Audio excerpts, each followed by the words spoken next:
Some species don't disappear all at once.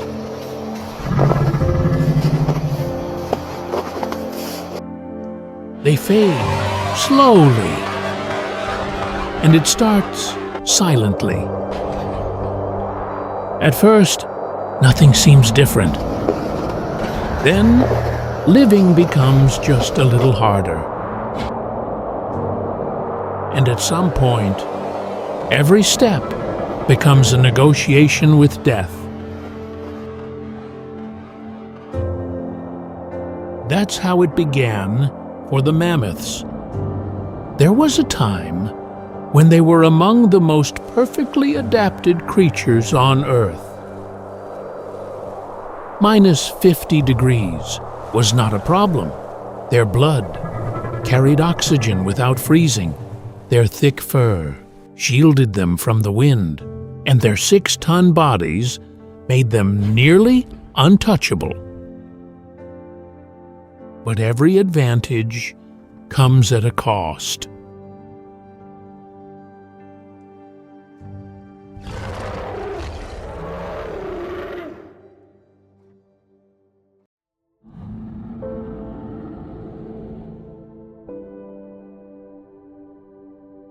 That body needed energy. A lot of energy. Hundreds of kilograms of food every single day. This wasn't a choice. It was a requirement.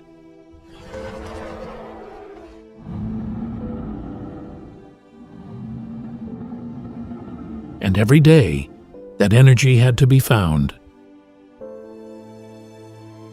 Then, the world began to shift.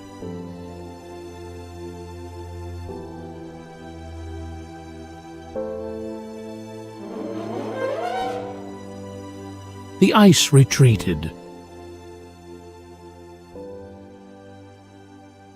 The solid ground softened.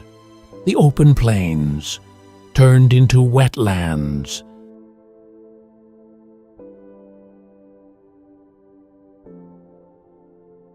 And suddenly, their greatest strengths became their greatest weakness. Their massive bodies struggled to move. Energy became harder and harder to find, and every step cost more than the last.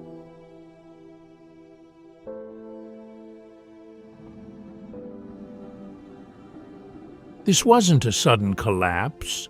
This was a slow exhaustion.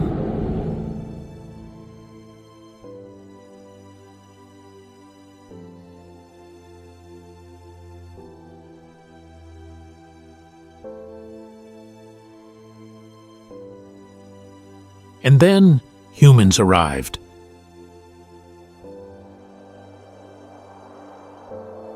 They were faster,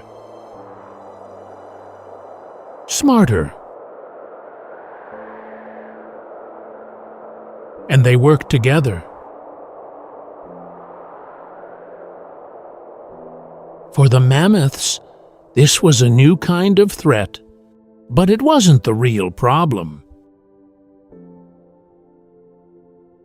They were already weakening. Their energy balance was broken, and every loss was irreversible. Humans didn't start the collapse, they only accelerated it.